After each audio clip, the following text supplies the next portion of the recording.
आज multi core और multi processing के ज़माने में एक डेटाबेस जो सिर्फ एक थ्रेड पे चलता है, अपना पूरा डेटा रैम में रखता है, फिर भी 1 सेकंड में लाखों रिक्वेस्ट हैंडल कर लेता है, विश्वास नहीं होता ना? यही है रेडिस का जादू और आज अपन इसी जादू के पीछे का पूरा लॉजिक खोल के देखेंगे। तो चलिए शुरू करते हैं रेडिस की पूरी कहानी। तो सबसे पहले अपन देखते हैं कि आखिर रेडिस की ज़रूरत ही क्यों पड़ी? तो इसको समझने के लिए एक एग्ज़ाम्पल लेते हैं कि सपोज़ यूज़र है और यूज़र किसी एप्लीकेशन को रिक्वेस्ट करता है कुछ। और एप्लीकेशन क्या करती है, ये सीधा जो भी अपना डेटाबेस है उसको रिक्वेस्ट भेजती है और वहाँ से डेटा निकाल के आती है। अब जो अपने ट्रेडिशनल डेटाबेसेस होते हैं वो जनरली डेटा डिस्क के अंदर स्टोर रखते हैं, एसएसडी होगी या फिर हार्ड डिस्क होगी। अब डिस्क से डेटा लाने में थोड़ा टाइम लगता है और अप्रोक्सीमेटली कुछ मिली सेकेंड्स लगते हैं इसमें। तो सपोज एक रिक्वेस्ट के लिए डेटा लाने में 120 मिली सेकेंड लगे। अब यहाँ तक तो ये सही से चल रहा है, लेकिन सपोज अगर अराउंड 10 लाख रिक्वेस्ट एक साथ आती है, मान लो यहाँ पे अगर इतनी रिक्वेस्ट एक साथ आती है एप्लीकेशन के पास और इस सारी रिक्वेस्ट को अगर डीबी को भेज दे तो ये जो डेटाबेस है ये चोक हो जाएगा। ठीक है, कि डेटाबेस यहाँ पे चोक हो जाएगा और हो सकता है कि ये जो रिस्पॉन्स आ रहा है इसके पास इसमें थोड़ा डिले हो जाए। तो इस प्रॉब्लम को सॉल्व कैसे करें, क्योंकि नॉर्मली डेटाबेसेस जो है वो डिस्क से डेटा लाते हैं और उसका टाइम लगता है। तो इसको सॉल्व करने के लिए आता है रेडिस पिक्चर में। तो इसमें अपन क्या करते हैं, तो इस वाले फ्लो में जो अपन रेडिस यूज देने लगते हैं उसमें क्या होता है कि अपन ये डेटाबेस से पहले, सपोज ये डेटाबेस यहाँ पे है डीबी, इससे पहले एक एडिशनल लेयर लगा देते हैं यहाँ पे, होती है रेडिस की। रेडिस क्या करता है, ये सारा डेटा रैम में स्टोर रखता है। तो अब क्या होगा, जब भी रिक्वेस्ट आएगी अगर वो डेटा रैम में पड़ा है यहाँ पे तो यहीं से आप उसको रिटर्न कर देगा। अब रैम से डेटा रीड करने में इतने मिलीसेकंड लग सकते हैं, काफ़ी कम टाइम लगता है।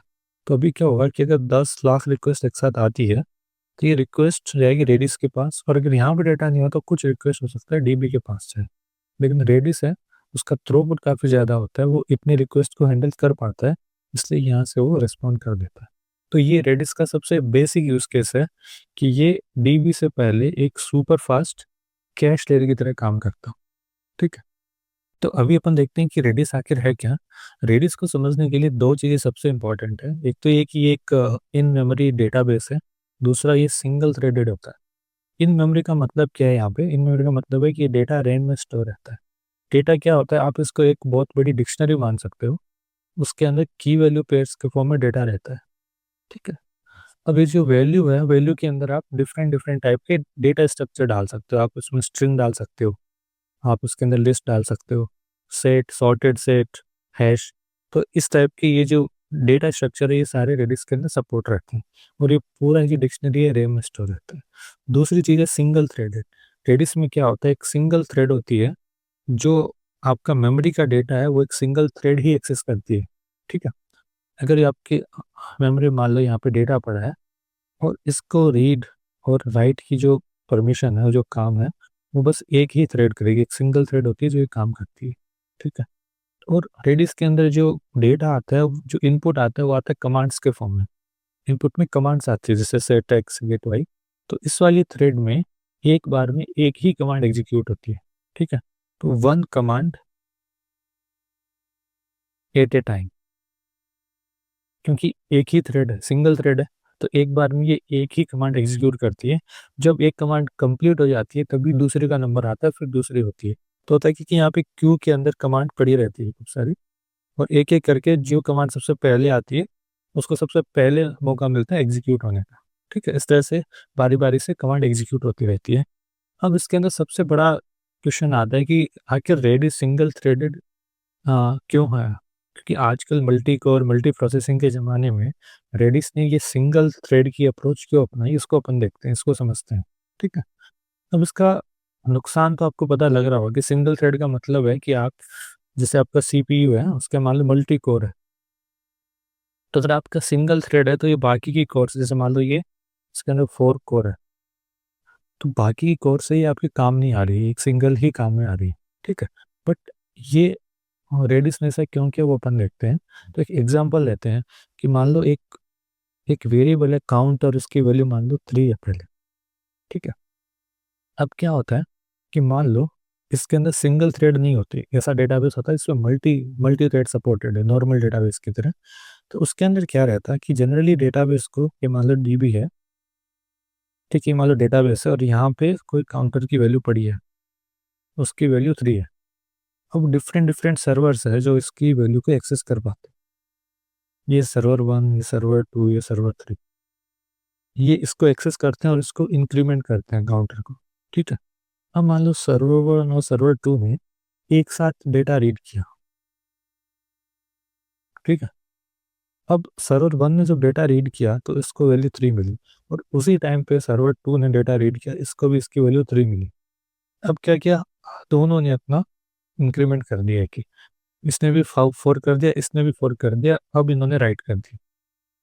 तो अभी क्या हुआ कि ऑल्दो S1 और S2 दोनों ने इंक्रीज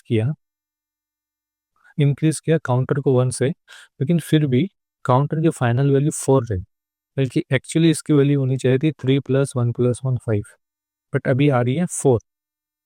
वो इसलिए आ रही है क्योंकि इन दोनों ने एक साथ एक वैल्यू को रीड कर लिया और उसके ऊपर बिना लॉक लगाए अपन ने उसको राइट कर दी। तो इस कंडीशन को, इस वाली सिचुएशन को अपन बोलते हैं कंकरेंसी हैंडलिंग, कंकरेंसी कंट्रोल या हैंडलिंग। तो ये हैंडल करनी पड़ेगी, इसके लिए यूज होते हैं लॉक्स ना, रीड लॉक है, राइट लॉक है, ये सारे लॉक यूज होते हैं। ये सिचुएशन अकर हो रही है क्योंकि हम यहाँ पे मल्टीपल थ्रेड्स को, जैसे एक थ्रेड इस सर्वर के लिए, एक थ्रेड इस सर्वर के लिए, मल्टीपल थ्रेड्स आके इस वैल्यू को एक्सेस कर पा रहे हैं। अब अगर मैं ये रिस्ट्रिक्शन लगा दूं कि एक सिंगल थ्रेड है जो इसको ले पाएगी, तो चाहे मल्टीपल सर्वर आ जाए, उस केस में सर्वर को वेट करना पड़ेगा। तो इसमें क्या होता है, रेडिस इसको कैसे सोल्व करता है, रेडिस के अंदर एक कमांड होती है इंक्रीमेंट। ठीक है, तो अभी जैसे ये वाले लूप में मैंने आपको बताया कि कभी होता क्या है कि यहाँ पे एक आती है कमांड इंक्रीमेंट, जो भी आपका काउंटर है, मान लो CNT, तो इस वाले काउंटर को इंक्रीज करना है। तो अगर मल्टीपल सर्वर है, मान लो S1 है और यहाँ पे S2 है, दोनों ये कमांड भेजते हैं, दोनों ये कमांड भेज रहे हैं, लेकिन क्या हुआ कि एक बार में किसी एक की कमांड ही एग्जीक्यूट होगी, दूसरे को वेट करना पड़ेगा। मान लो काउंटर की वैल्यू पहले 3 थी यहाँ पे, तो पहले जो आपका सर्वर 1 है वो इसकी वैल्यू बढ़ाएगा, इसकी वैल्यू +1 4 हो जाएगी। उसके बाद सर्वर 2 आएगा और वो इसकी वैल्यू बढ़ाएगा, तो 4 से 5 कर देगा। क्योंकि आपने सिंगल थ्रेड इसको रखा, एक बार में एक ही कमांड एग्जीक्यूट कर रहे हो, तो भी आपको कोई भी कंकरेंसी कंट्रोल नहीं करना, कोई भी लॉक वगैरह नहीं लेने यहाँ पे। तो आप देख लो कि हालांकि इसने पूरे सिस्टम का यूज़ नहीं लिया, मल्टी कोर फंक्शनलिटी यूज़ नहीं ले रहा है, बट स्टिल सिंगल थ्रेड होने से कितना बड़ा एडवांटेज इसको मिला है कि अब उसको कंकरेंसी हैंडल नहीं करनी है, इसको कोई लॉक नहीं लगाना है, कोई मल्टी थ्रेडिंग, किसी चीज़ का झंझट नहीं है यहाँ पे। ठीक है, अब ये काम ये क्यों कर पाता है, क्योंकि इसका मेन काम बस इतना है कि रैम में डेटा राइट करना और रैम से रीड करना, और ये जो काम है ना, ये बड़ा फास्ट है। ये इतना फास्ट है कि एक थ्रेड के अंदर कोई कमांड वेट कर रही है ना, फिर भी उसका वेटिंग टाइम इतना ज़्यादा नहीं होगा, क्योंकि अपन एक्चुअल जो टास्क कर रहे हैं ना, वो बहुत ही छोटा टास्क है। अपन यहाँ पे किसी सर्वर से डेटा नहीं ला रहे, हार्ड डिस्क से डेटा नहीं ला रहे, सिर्फ रैम से डेटा रीड और राइट कर रहे हैं, तो ये बहुत ही फास्ट है। इसलिए ये जो सिंगल थ्रेड का जो वेटिंग टाइम है ना, ये पता नहीं लगता है। ठीक है, और रेडिस का ये पावर है कि इसकी वजह से ये इतनी अच्छी हैंडलिंग कर पाता है। ठीक है, तो अब थोड़ा रेडिस सर्वर को जूम आउट करके देखते हैं कि आखिर इसके अंदर क्या क्या होता है। यहाँ पे आप देख रहे हैं, ये दो क्लाइंट है और एक आपका रेडिस सर्वर है, जिससे ये लोग डेटा एक्सेस कर रहे हैं। रेडिस सर्वर के अंदर एक चीज़ रहती है, वो इवेंट लूप, जो अपन ने ऑलरेडी डिस्कस कर दिया है। इसके अंदर एक सिंगल थ्रेड होती है जो बारी बारी से कमांड एग्जीक्यूट करती है। एक होता है डेटा सेट, जिसको आप एक डिक्शनरी मान सकते हो बड़ी सी, जो रैम के अंदर रहती है, की वैल्यू पेयर्स के फॉर्म में डेटा रहता है। तीसरा इसके अंदर एक आता है परसिस्टेंस लेयर। परसिस्टेंस क्या करता है यहाँ पे, अब जनरली जो रैम होती है, रैम के अंदर डेटा परसिस्ट नहीं करता है। उसका मतलब है कि जब सर्वर रिस्टार्ट होगा, और रिस्टार्ट के टाइम पे रैम के अंदर जो पूरा डेटा है वो आपका चला जाता है, पूरा डेटा ऑटोमेटिक रिमूव हो जाता है, परसिस्ट नहीं रहता। इसलिए क्या करते हैं, परसिस्टेंस के अंदर रैम से डेटा उठा के उसको अपन डिस्क में डालते हैं, ताकि अगर बैकअप के लिए आपको इसको रिकवर करना पड़े, तो अपन डिस्क का यूज़ करके इसको रिकवर कर पाए। तो ये एक तरह से बैकअप है। ठीक है, बैकअप है जब आपका सर्वर रिस्टार्ट होगा। इसके अलावा एक लेयर होती है रेप्लिकेशन के लिए। उसमें अपन क्या करते हैं कि ये जो डेटा पड़ा है यहाँ पे, ये वाले रेडिस सर्वर पे, इसको अपन रेप्लिकेट करते हैं किसी दूसरे रेडिस सर्वर पे। ठीक है, ताकि कल को अगर पूरा सर्वर ही बंद हो जाए, तो अपने पास एटलीस्ट ये डेटा वहाँ पे पड़ा रहे। ये होता है रेप्लिकेशन। अब आगे वाले चैप्टर्स में अपन परसिस्टेंस और रेप्लिकेशन को थोड़ा डीप में पढ़ें।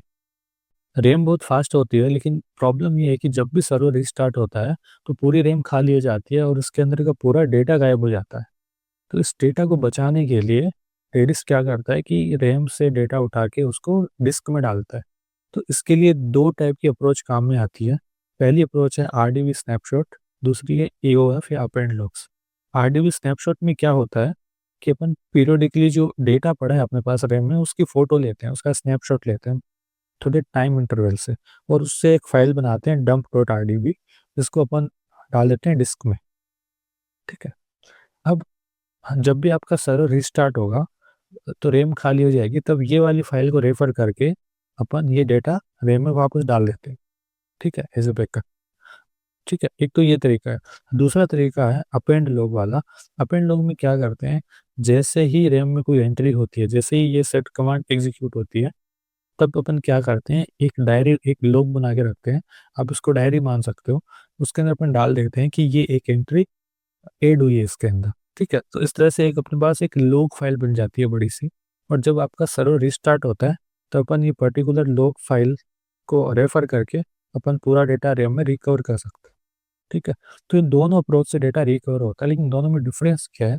डिफ़रेंस ये है कि आरडीबी स्नैपशॉट एक पर्टिकुलर टाइम इंटरवल में स्नैपशॉट लेता है पूरे डेटाबेस का, और इसके अंदर एक लॉग फाइल मेंटेन होती है जिसमें हर एक एंट्री डाली जाती है। अब आरडीबी स्नैपशॉट के साथ एक प्रॉब्लम है कि हो सकता है इसके अंदर थोड़ा डेटा लूज़ हो जाए। वो कैसे, मैं आपको एक एग्ज़ाम्पल से बताता हूँ कि सपोज़ आप हर 5 मिनट्स में ये स्नैपशॉट ले रहे हो, तो अभी 9 बजे 9 एएम पे मान लो एक स्नैपशॉट आया, अगला स्नैपशॉट आना है 9:05 पे, ठीक है? अगला स्नैपशॉट ये वाले टाइम पे आएगा। अब मान लो आपका सर्वर यहाँ पे 9:04 हुआ, तब यहाँ पे रीस्टार्ट हो गया। तो यहाँ पे जब ये रीस्टार्ट हुआ, तो ये जो 4 मिनट है, इस वाले टाइम पे जो भी डेटा गया है उसका कोई स्नैपशॉट नहीं है, क्योंकि आखिरी स्नैपशॉट यहाँ पे लिया गया था। तो अब ये वाला डेटा आपका लॉस्ट हो गया, ठीक है? तो आरडीबी स्नैपशॉट की ये इश्यू है कि इसके अंदर जब रैम के अंदर अपन वापस डेटा बनाते हैं ना इस फाइल से, वो बड़ा फास्ट होता है, क्योंकि ये बड़ी है ना लाइट वेट होती है। लेकिन ये डर रहता है कि कुछ डेटा यहाँ पे लॉस होगा, और एओएफ के अंदर क्या रहता है कि हम हर एक सेट कमांड यहाँ पे डाल रहे हैं, हर एक अपडेट यहाँ पे डाल रहे हैं, तो ये बहुत बड़ी लॉग फाइल बन जाती है, एक लार्ज लॉग फाइल बन जाती है, और इससे जब अपन रैम की रिकवरी करते हैं, तो इसमें थोड़ा टाइम लगता है, ठीक है? तो एओएफ के अंदर थोड़ा टाइम ज़्यादा लगता है, ये थोड़ा कॉम्प्लेक्स है। आरडीबी स्नैपशॉट के अंदर टाइम कम लगता है, बट इसके अंदर हो सकता है कि कुछ डेटा लॉस हो जाए। परसिस्टेंस में हमने देखा कि अगर सर्वर रिस्टार्ट होता है, तो उस केस में डेटा कैसे रिकवर करते हैं। लेकिन आप मान लो कि अगर सर्वर पूरा क्रैश हो गया, कोई मान लो सुनामी आ गई या और कोई ट्रेजेडी हो गई, उस केस में डेटा रिकवर करने के लिए काम आता है रेप्लिकेशन। रेप्लिकेशन में अपन क्या करते हैं, हर एक मास्टर नोड की कुछ कॉपीज़ बनाते हैं, उनको अपन रेप्लिका कहते हैं डिफरेंट डिफरेंट सर्वर्स पे। तो होता क्या है, जब भी मास्टर नोड पे कोई भी राइट की रिक्वेस्ट आती है, तो मास्टर नोड पहले खुद राइट करता है और फिर एसिंक्रोनसली जो भी रेप्लिकाज़ है उनको बोलता है वो पर्टिकुलर वैल्यू राइट करने के लिए, और ये काम होता है एसिंक्रोनसली। अब एसिंक्रोनसली का मतलब क्या है कि जो रेप्लिकाज़ है यहाँ पे, ये हमेशा मास्टर से थोड़ा पीछे रहेगी, क्योंकि जब डेटा मास्टर में राइट हो चुका होगा, उसके बाद मास्टर इनको डेटा अपडेट करने के लिए बोलेगा। ये काम एसिंक्रोनसली हो रहा है, ठीक है? और इसमें क्या होता है, जितने भी राइट्स है वो हमेशा मास्टर में होंगे, वो जो रीड ऑपरेशंस है वो वो सारे रेप्लिका से भी हो सकते हैं और मास्टर से भी हो सकते हैं, ठीक है? तो अभी हम देखते हैं कि जब भी रेडी सर्वर के पास सेट या राइट की रिक्वेस्ट आती है, तो सर्वर में क्या क्या होता है। तो सपोज यहाँ पे क्लाइंट है, वो सेट की वैल्यू की रिक्वेस्ट भेजता है, तो रेडी सर्वर पे जो अपना सिंगल थ्रेड है, जो थ्रेड रहती है, वो इस रिक्वेस्ट को पार्स करती है, और जो रैम है उसके अंदर ये वैल्यू राइट हो जाती है, ठीक है? जो अपना डेटा सेट है रैम में, वहाँ पे वैल्यू राइट हो गई। उसके बाद में जो अपन ने परसिस्टेंस चैप्टर में पढ़ा था कि एक एओएफ लॉग फाइल रहती है, जिसके अंदर अपन जब भी कुछ अपडेट होता है, एक यहाँ पे लॉग ऐड कर देते हैं इसके अंदर। ये आगे काम आती है डेटा रिकवर करने के अंदर डिस्क के थ्रू। तो एक यहाँ पे एक एंट्री ऐड हो जाती है एओएफ फाइल में, ठीक है? उसके बाद में ये जो सर्वर है, रेडिस सर्वर, ये अपनी रेप्लिकास को बताता है कि आप भी एसिंक्रोनसली बताता है कि आप भी ये वैल्यू राइट कर लो। तो जितने भी रेप्लिकास रहती है, वो भी ये वैल्यू अपने सिस्टम में राइट कर लेती है। तो एक तरह से सेट की रिक्वेस्ट में ड्यूरेबिलिटी या जो परसिस्टेंस है वो काम भी हो गया, प्लस रेप्लिकेशन वाला काम भी हो चुका होता है। अभी अपन देखते हैं गेट फ्लो। ये काफ़ी सिंपल होता है कंपेयर टू सेट फ्लो। इसके अंदर न तो अपन ये अपेंड करते हैं न कुछ रेप्लिकेट करते हैं, बड़ा सिंपल होता है। जब भी क्लाइंट गेट की रिक्वेस्ट करता है तो जो इवेंट लूप के अंदर जो थ्रेड रहती है वो इस कमांड का जब भी नंबर आता है इसको एग्जीक्यूट करती है गेट कमांड को, और रेम है उसके अंदर जो भी की है उसकी कोरस्पॉन्डिंग वैल्यू फाइंड करती है। अगर यहाँ पे मिल जाती है वैल्यू तो इसको सीधा रिटर्न कर देती है। अगर यहाँ पे वैल्यू नहीं मिलती है तो जो एप्लीकेशन है वो डीबी पे सीधा फॉल बैक करता है। अगर की मिसिंग होती है तो एप्लीकेशन डीबी पे जाके वैल्यू लेके आता है। ठीक है, तो अभी तक अपन ने देखा कि रेडिस एक मशीन पे कैसे काम करता है। लेकिन सपोज डेटा इतना ज़्यादा है कि एक मशीन की रैम में आना पॉसिबल नहीं है, तो उस केस में हमें मल्टीपल सर्वर चाहिए रहते हैं। तो इन सारे मल्टीपल सर्वर्स को अपन मिला के बोलते हैं रेडिस क्लस्टर। तो रेडिस क्लस्टर में क्या रहता है कि बहुत सारे सर्वर रहते हैं। सपोज ये क्लस्टर है, इसके अंदर करंटली 5 सर्वर्स है, R1, R2, R3, R4, R5, 5 reddish server है। और ये क्लाइंट है जो यहाँ पे रिक्वेस्ट करता है की वैल्यू पेयर का। ठीक है, अब क्या होता है जब भी इस टाइप का क्लस्टर बनता है डिस्ट्रीब्यूटेड सिस्टम्स के अंदर, जो पहला क्वेश्चन अपने दिमाग में आता है वो ये आता है कि डेटा कैसे डिस्ट्रीब्यूट होगा। अपने पास बहुत सारी की वैल्यू पेयर्स है, तो अपन कैसे डिसाइड करेंगे कि कौन सा की है वो R1 में जाएगा, कौन सा R2 में जाएगा। राइट, तो ये होता है डिसाइड। इस चीज़ को बोलते हैं डेटा शार्डिंग। ठीक है, इसको बोलते हैं शार्डिंग, डेटा को डिस्ट्रीब्यूट करना अमंग द सर्वर्स। अब शार्डिंग का एक सिंपल सा तरीका ये रहता है जो हम पर हर जगह पढ़ते हैं। तो क्या करते हैं कि हैश फंक्शन होता है, उसमें उसमें से जो की है उसको गुजारते हैं और इसका मॉड्यूल वो लेते हैं एन के साथ। अब एन है यहाँ पे नंबर ऑफ सर्वर्स। ठीक है, अब क्या देखेंगे यहाँ पे अपन मॉड्यूलो ले रहे हैं तो ये 0 से लेके n-1 तक की वैल्यू हाँ आउटपुट में आएगी अपने पास। तो इस तरह से हर की को क्या है एक अपना सर्वर मिल जाता है। तो ये अपन सीधा की से सर्वर की मैपिंग कर रहे हैं। अब ये अप्रोच में प्रॉब्लम क्या होती है ना कि अगर इस एन की वैल्यू चेंज होती है तो उस केस में ऑलमोस्ट सारी कीज है उनके सर्वर बदल जाते हैं, उनका जो डेस्टिनेशन, उनका जो लोकेशन है वो बदल जाएगा। फॉर एग्जांपल, मान लो पहले कोई की थी, उसकी वैल्यू थी मान लो हाँ 12, और अपने पास टोटल सर्वर थे 5। तो अगर आप 12 मॉड्यूलर 5 करोगे तो इसकी वैल्यू आएगी 2। अब मान लो अपने पास सर्वर आ गए 6, अपन एक सर्वर बढ़ा दिया, अब यहाँ पे आ गया 0। तो पहले ये जो सेम की है वो नोड 2 पे जा रही थी, अब ये नोड 0 पे जाए। तो इस तरह से ऑलमोस्ट सारी कीज़ के सर्वर है वो चेंज हो जाते हैं। तो आपको बहुत ज़्यादा माइग्रेशन करना पड़ता है, बहुत सारा डेटा एक जगह से एक सर्वर से दूसरे सर्वर पे माइग्रेट किया जाता है। तो इस अप्रोच के अंदर ये प्रॉब्लम है। लेकिन रेडिस में क्या होता है, रेडिस के अंदर ये अप्रोच काम में नहीं ली जाती जो मैंने आपको यहाँ पे बताई है। रेडिस कुछ अलग टेक्निक यूज़ करता है। ठीक है, वो क्या है वो अपन आगे पढ़ेंगे। नॉर्मल शार्डिंग में क्या हो रहा था, हर एक की को अपन सीधा नोड से मैप कर रहे थे कि कौन सा सर्वर है, उससे मैप कर रहे थे। रेडिस के अंदर क्या होता है ना, बीच में एक एडिशनल लेयर ऐड कर दी जाती है स्लॉट्स की। पहले अपन हर एक की को किसी स्लॉट से मैप करते हैं, फिर स्लॉट को नोड से मैप किया जाता है। ठीक है, जैसे मान लो कोई की 1 है, इसको स्लॉट S1 मिला और उसको कोई एक नोड या सर्वर असाइन हो गया N1, इस तरीके से। अब ये जो की से स्लॉट्स की मैपिंग है उसके लिए रेडिस के अंदर टोटल 16,384 स्लॉट्स होते हैं। इतने नंबर ऑफ स्लॉट्स रेडिस में होते हैं, ये फिक्स है, ये कभी चेंज नहीं होते। ठीक है, मतलब हर एक की को 1 से लेके 16,384 में से कोई एक स्लॉट मिलने वाला है। अब यहाँ पे नंबर ऑफ नोड्स कितने भी हो जाए, ठीक है, ये जो की से स्लॉट की मैपिंग है ये कभी चेंज नहीं होती। अब ये वाली मैपिंग करने के लिए एक फंक्शन यूज होता है CRIC16। इसके अंदर की को पास करते हैं और उसके अंदर मॉड्यूल लेते हैं 16,384 का। तो ये अपने आप एक नंबर जनरेट करता है 0 से इसके टाइम इसके बीच में। तो इस तरीके से स्लॉट अलोकेट होते हैं। अब आप देख रहे हो ये जो फंक्शन है ना, ये एन पे डिपेंड नहीं कर रहा है। तो चाहे कितने भी नंबर ऑफ सर्वर हो, आप सर्वर बढ़ाओ घटाओ कुछ भी करो, ये जो स्लॉट है ना ये उस की का वही रहने वाला है। अब इसका फ़ायदा क्या होता है? हाँ, फ़ायदा देखने से पहले ये देखते हैं कि ये काम कैसे करता है।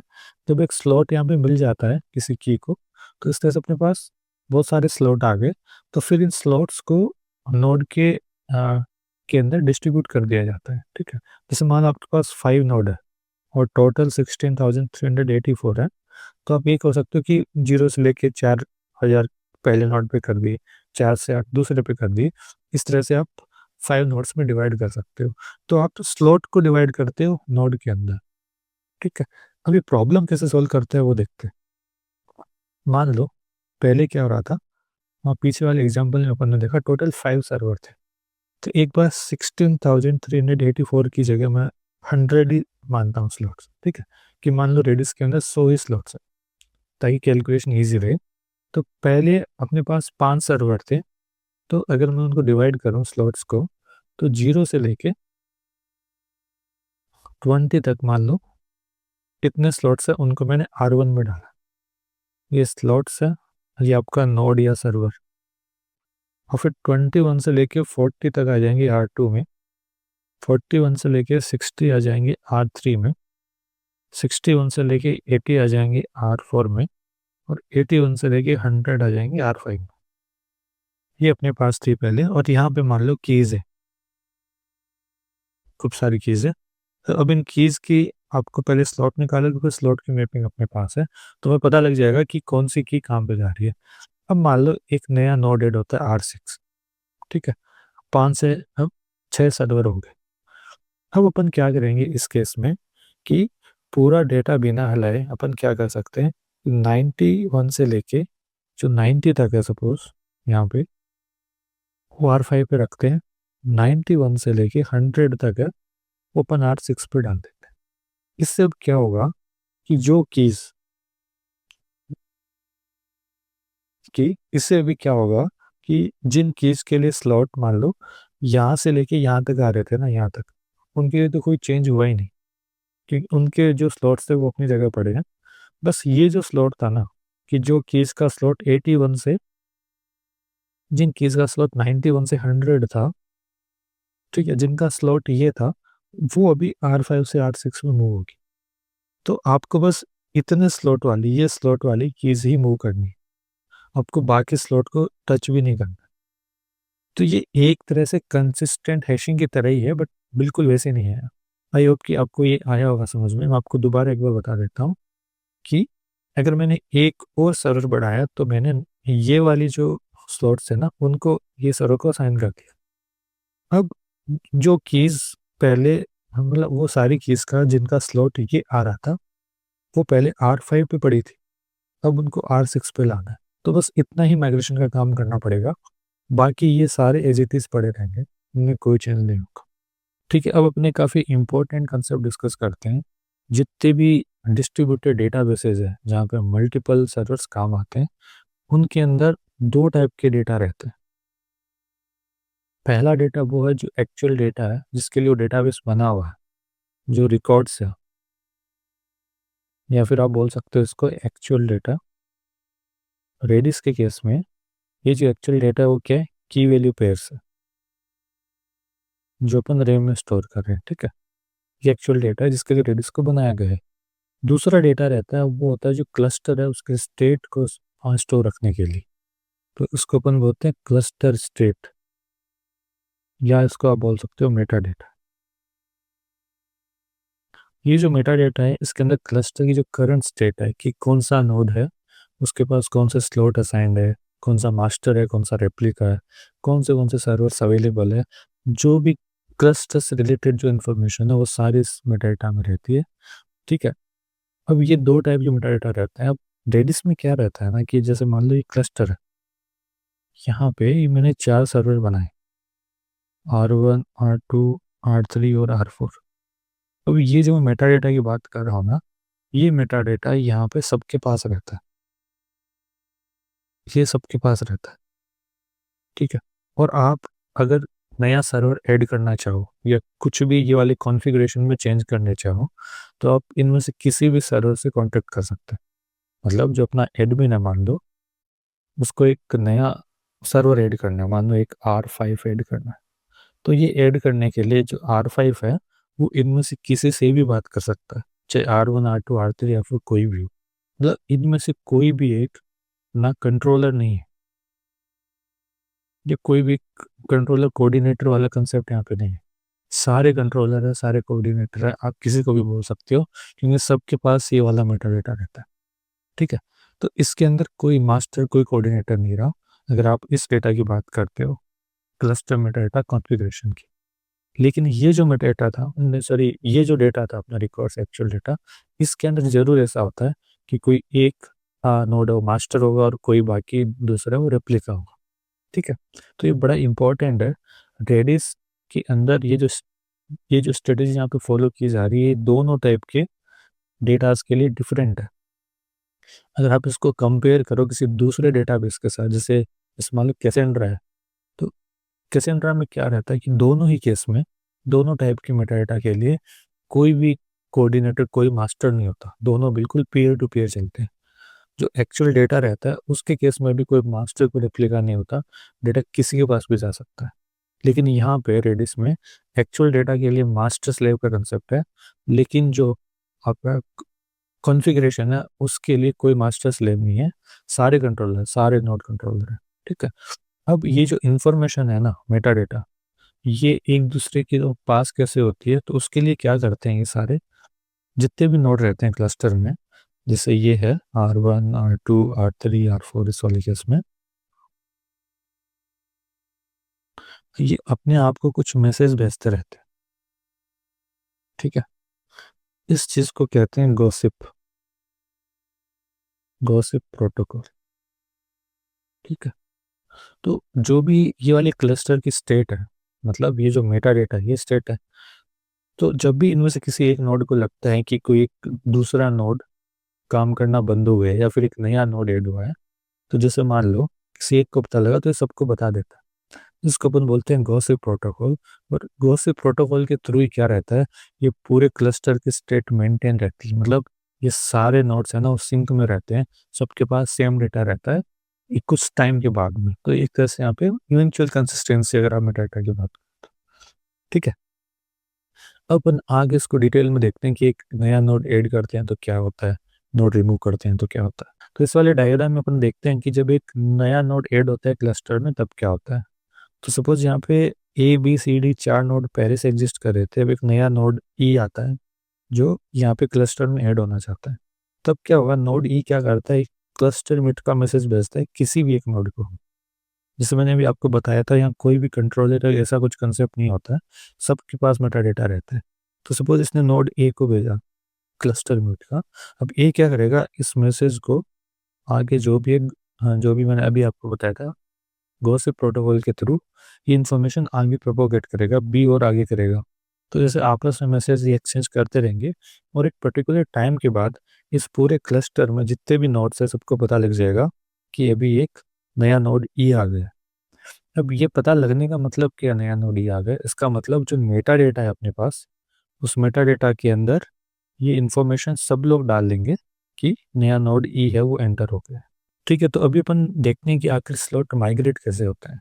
माइग्रेट कब होंगे, जब मान लो कोई नोड नया ऐड हुआ है, कोई नोड आपका डिलीट हुआ है, तो आपको माइग्रेट करने पड़ेंगे। माइग्रेट के अंदर एक आपका सोर्स नोड होगा और एक आपका डेस्टिनेशन होगा। ठीक है, तो सपोज यहाँ पे ये वाला सोर्स नोड है और ये वाला डेस्टिनेशन है, और कुछ 1000 कीज है वो आपको माइग्रेट करनी है, टोटल मिला के इतनी कीज माइग्रेट करनी है। अब क्या होता है, जब माइग्रेशन शुरू होता है तब ये वाला जो सोर्स है इसको मार्क कर दिया जाता है माइग्रेटिंग, और ये वाला है इसको मार्क कर दिया जाता है इंपोर्टिंग। ठीक है, इसको माइग्रेटिंग बोलते हैं, इसको इंपोर्टिंग बोलते हैं। अब ये टाइम पे क्या होता है कि ये जो स्टेट है ना वो काफ़ी, हाँ, अनइवन सी होती है। हो सकता है कि एक टाइम पे 500 कीज़ है वो माइग्रेट हो चुकी और 500 कीज़ अभी भी इधर ही पड़ी है। ठीक है, अब मान लो इसके पास आती है रिक्वेस्ट उन कीज़ की जो अभी इधर ही पड़ी है, तो अब क्या करेगा, इसकी स्टेट अभी माइग्रेटिंग है तो इसको तुरंत रिटर्न कर देगा क्योंकि इसके पास है। लेकिन मान लो जो 500 ऑलरेडी माइग्रेट हो चुकी है, अगर इन 500 में से कोई रिक्वेस्ट आती है इस सोर्स के पास, तब ये क्या करेगा, अब इसको पता है मेरे पास नहीं है लेकिन ये जो डेस्टिनेशन है इसके पास है, तो ये क्या करता है कि उसको बोलता है कि आस्क डेस्टिनेशन, ये वाली कमांड रन होती है, ASK DEST। तो क्लाइंट को पता लगता है कि अरे ये इसके पास नहीं है, तो डेस्टिनेशन के पास है। तो एक एक्स्ट्रा होप के बाद ये इन्फॉर्मेशन जो है, ये जो की वैल्यू है, ये क्लाइंट को मिल जाती है। तो इस तरह से आपने यहाँ पे देखा कि इवन दो बीच में डेटा इनकंसिस्टेंस था, मतलब कुछ डेटा यहाँ सोर्स पे पड़ा था, कुछ डेटा डेस्टिनेशन में पड़ा था, लेकिन फिर भी रेडिस के अंदर हम इस इन ये इनकंसिस्टेंसी है, इससे अपन जो एप्लीकेशन है उसको हैम्पर नहीं होने दे रहे, वो बिल्कुल वैसे ही काम कर रही है। बस इसके अंदर एक एक्स्ट्रा होप बढ़ा दिया हमने, एक एक्स्ट्रा स्टेप बढ़ा दिया कि उसको पहले सोर्स से मांगना पड़ेगा, फिर डेस्टिनेशन से मांगना पड़ेगा। रेडिस के अंदर एक और इंटरेस्टिंग चीज़ रहती है, वो क्या रहती है कि जो क्लाइंट है वो डेटा के लिए किसी भी नोड के पास जा सकता है, चाहे उसके पास वो पर्टिकुलर डेटा हो या नहीं। तो फॉर एग्जांपल यहाँ पे क्लाइंट सी है, सी सी को ये वाली कमांड रन करनी है गेट के। तो इस के लिए इसको डेटा चाहिए, के की के लिए डेटा चाहिए। अब मान लो ये डेटा पड़ा है नोड सी पे, बट फिर भी रिक्वेस्ट जाती है नोड ए के पास। तब क्या होता है, नोड ए क्या करेगा, नोड ए के पास ये मेटा डेटा का मैप पड़ा है। ठीक है, मेटा डेटा या इसके पास मैप है कि कौन सा स्लॉट कौन से नोड पे पड़ा है। तो उसको पता लगता है कि अरे ये वाला जो की है ये तो एक्चुअली नोड सी पे है। तब नोड ए क्या करेगा, ये वाले क्लाइंट को नोड सी की तरफ पॉइंट आउट कर देगा। ठीक है, उसको बोलेगा कि ये डेटा तो नोड सी के पास है। तब क्लाइंट क्या करेगा, नोड सी से डेटा लेके आ जाएगा अपने पास। तो एक तरह से रेडिस के अंदर ऐसा रूल नहीं है कि जहाँ आपका डेटा रखा है आप उधर ही रिक्वेस्ट करो, क्योंकि इसके अंदर मैंने अभी आपको बताया था कि सारे नोड एक तरह से कोऑर्डिनेटर का काम करते हैं, सबके पास अपडेटेड मेटा डेटा इन्फॉर्मेशन होती है। तो कोई भी नोड ये बता सकता है कि एक्चुअल डेटा कहाँ पड़ा है। ठीक है, लेकिन जब एक बार ये काम हो जाता है तो जो क्लाइंट है वो अपने पास कैश भी रखता है ये डेटा, जो मैपिंग है आपकी कि कौन सा स्लॉट है वो कौन से नोड के पास है, ये मैपिंग है वो क्लाइंट अपने साइड पर रखता है, ताकि बार बार ये जो रिडायरेक्शन वाला काम है ये नहीं करना पड़े, अपन सीधा जो एक्चुअल डेटा वाला सर्वर है उस पर जा सके। तो अभी तक अपन ने देखा है कि रेडिस इंटरनली कैसे काम करता है, एक सिंगल मशीन से लेके पूरे रेडिस क्लस्टर तक। अभी अपन देखेंगे कुछ ऐसे पैटर्न्स, कुछ ऐसे एप्लीकेशंस जो अपन सिस्टम डिज़ाइन के टाइम यूज़ ले सकते हैं कि रेडिस कहाँ कहाँ काम में आता है। सबसे पहला एप्लीकेशन जो काफ़ी बेसिक्स है वो है कैशिंग। ठीक है, अब इसके अंदर भी डिफरेंट डिफरेंट तरीके से अपन रेडिस को एज ए कैश यूज़ ले सकते हैं। सबसे पहला तरीका है कैश असाइड। इसके अंदर क्या होता है, ये सबसे कॉमन और सबसे ज़्यादा यूज़ होने वाला तरीका है। इसके अंदर अब हमेशा पहले डेटा कैश में देखते हैं, अगर रेडिस कैश में डेटा पड़ा है तब तो ठीक है। अगर रेडिस कैश में डेटा नहीं पड़ा होता है तो अपन डीबी से लेके आते हैं, उसको अपन कैश में भी डालते हैं उसी उसी टाइम पे, ताकि अगली बार जब ये वाली रिक्वेस्ट आए तो अपन कैश के थ्रू उसको सर्व कर दें। इसको बोलते हैं कैश असाइड। ठीक है, उसके बाद एक आता है राइट थ्रू। इसके अंदर क्या होता है कि जब अपन राइट कर रहे होते हैं, जो पहली बार डेटा डीबी में जाता है उसी टाइम पे अपन साथ में कैश में भी डाल देते हैं। अब इससे अपन को कंसिस्टेंसी अच्छी मिलती है क्योंकि हर बार डेटा कैश में जा रहा है। बट प्रॉब्लम ये है कि इससे जो राइट रिक्वेस्ट है उनका टाइम बढ़ जाता है। एक होता है राइट बैक। इसके अंदर क्या होता है, जब भी राइट या कुछ अपडेट होता है तो अपन कैश में करते हैं वो काम, लेकिन कैश से डीबी में जो प्रोपोगेट करने वाला काम है वो अपन एसिंक्रोनस कर देते हैं। ठीक है, जैसे मान लो कोई एक नया की ऐड करना है, तो वो यहाँ पे अगर अपन ने एंट्री कर दी उसकी कैश में तो अपन तुरंत ही एक्नॉलेज कर देंगे, और आगे डीबी में एंट्री वाला काम एसिंक्रोनस होगा, बाद में होगा। अब इसमें प्रॉब्लम क्या है कि इससे अपन स्पीड तो बढ़ा दी, तुरंत एक्नॉलेजमेंट आ गया एप्लीकेशन के पास, लेकिन अगर यहाँ पे अगर कुछ फेल हो जाता है इस वाले प्रोसेस में तो वो डेटा डीबी में जाएगा नहीं। तो यहाँ पे है ना कंसिस्टेंसी का इशू आ सकता है। ठीक है, तो लेकिन इस टाइप से ये तीन पैटर्न है जहाँ अपन कैश को यूज़ लेते हैं। रेडिस की अपन ने दो प्रॉपर्टी देखी थी, एक तो ये डेटा रैम में रखता है, दूसरा एक सिंगल थ्रेड होता है और इसके अंदर एटॉमिक कमांड्स होती है, एक बार में एक ही कमांड एग्जीक्यूट होती है। तो ये जो सिंगल थ्रेडेड और एटॉमिक कमांड है, इस प्रॉपर्टी की मदद से हम रेडिस की हेल्प लेके सिस्टम डिजाइन के दो फेमस प्रॉब्लम सॉल्व करेंगे। एक तो है रेट लिमिटिंग, दूसरा है डिस्ट्रीब्यूटेड लॉक्स। ठीक है, तो पहले अपन देखते हैं रेट लिमिटिंग के बारे में। रेट लिमिटिंग क्या होती है कि जब अपन कोई एपीआई बनाते हैं तो उसके अंदर किसी पर्टिकुलर टाइम इंटरवल में एन से ज़्यादा रिक्वेस्ट अपन सर्व नहीं करते। अगर एन से ज़्यादा रिक्वेस्ट आती है तो हम उसको लिमिट करते हैं, उसको ब्लॉक कर देते हैं। इसको रेट लिमिटिंग कहते हैं। सपोज 1 सेकेंड के अंदर अपन 50 से ज़्यादा नहीं करेंगे, क्योंकि उस केस में हो सकता है कि ए पे ही आपकी चौक हो जाए। ठीक है। अब ये रेट लिमिटिंग करने के लिए आपको सीधा समझ में आ रहा है कि अपन को एक काउंटर रखना पड़ेगा कि जो हर सेकंड में ये काउंट करेगा कि कितने रिक्वेस्ट आ गए, और जैसे वो पर्टिकुलर ये वाले थ्रेशोल्ड से ज़्यादा हो जाएगी तो उस केस में अपन को हाँ वो वाली रिक्वेस्ट को ड्रॉप कर देना है। अब ये प्रॉब्लम काफ़ी सिंपल लगती है कि एक काउंटर रखना है, बट यहाँ प्रॉब्लम ये है कि ये वाला काउंटर है ये अक्रॉस द सर्वर इंक्रीमेंट होता है। जैसे मल्टीपल सर्वर्स है वो इस काउंटर की वैल्यू को चेंज कर सकते हैं। अब ट्रेडिस यहाँ पे क्या करता है, क्योंकि एक सिंगल थ्रेडेड है तो इसकी वजह से इसके अंदर एक बार में एक ही कमांड एग्जीक्यूट होती है, तो आपको किसी लॉक लगाने की या कोई क्रिटिकल सेक्शंस वगैरह इसमें नहीं होते हैं, कोई लॉक एक्वायर नहीं करना। तो इसके लिए रेडिस ने क्या किया कि रेडिस ने एक अलग से कमांड बनाई INCR। ये INCR कमांड क्या करती है कि जनरली जब अपन किसी किसी काउंटर को इंक्रीमेंट करते हैं तो वो 3 स्टेप में होता है। तो पहले उसकी वैल्यू रीड होती है, फिर +1 करते हैं और फिर उसको मेमोरी में राइट करते हैं। ये 3 स्टेप में काम होता है, लेकिन रेडिस ने इन तीनों को कंबाइन करके एक कमांड बना दी INCR। ये एक एटॉमिक कमांड है। ठीक है। तो इससे ये वाली प्रॉब्लम कैसे हाँ रिजॉल्व हुई वो अपन देखते हैं कि सपोज 2 रिक्वेस्ट आई अपने पास एक साथ। ठीक है। ये रिक्वेस्ट 1 है, ये रिक्वेस्ट 2 है, और अपने यहाँ पे काउंटर की वैल्यू थी 3। दोनों इसको इंक्रीमेंट करना चाहती है, तो सपोज दोनों ने इसकी वैल्यू यहाँ पे 3 रीड कर ली इनिशियली। यहाँ पे कोई लॉक नहीं था। अब ये दोनों इसकी वैल्यू बढ़ाएंगे तो 4 हो जाएगी, और दोनों यहाँ पे 4 ऐड कर देंगे। तो आप देख रहे हो कि यहाँ पे इनकन्सिस्टेंसी आ गई। लेकिन अगर आप रेडिस यूज लेते हो तो उस केस में क्या होगा, रेडिस के अंदर एक सिंगल कमांड होती है इंक्रीमेंट। तो मान लो ये 2 रिक्वेस्ट आई एक साथ, लेकिन पहले जो कमांड होगी वो मान लो रिक्वेस्ट 1 की कमांड आई INCR की। और मैंने आपको बताया कि रेडिस एक बार में एक ही कमांड एग्जीक्यूट करता है, तो जब इस रिक्वेस्ट 1 की INCR कमांड पूरा कंप्लीट नहीं हो जाती तब तक आगे वाली कमांड रन नहीं हो पाएगी। तो इसका मतलब जब ये यहाँ पे काउंटर की वैल्यू 4 हो जाएगी उसके बाद ये दूसरी INCR कमांड स्टार्ट होना शुरू होगी। तो ये यहाँ पे 4+1 इसको 5 कर देगी। तो इस तरह से रेडिस के अंदर आप एक काउंटर रख सकते हो जो आपका रेट लिमिटिंग के केस में यूज होगा। हाँ ठीक है। तो अब अपन देखते हैं कि रेडिस से अपन डिस्ट्रीब्यूटेड लॉक कैसे बना सकते हैं। पहले देखते हैं डिस्ट्रीब्यूटेड लॉक होता क्या है। तो एक डिस्ट्रीब्यूटेड सिस्टम्स के अंदर कुछ टास्क ऐसे होते हैं जो काफ़ी क्रिटिकल होते हैं। फॉर एग्जांपल हाँ जैसे मान लो बुक माई शो ऐप के अंदर किसी थिएटर में कोई सीट बुक करनी है। ठीक है। ये कोई सीट है।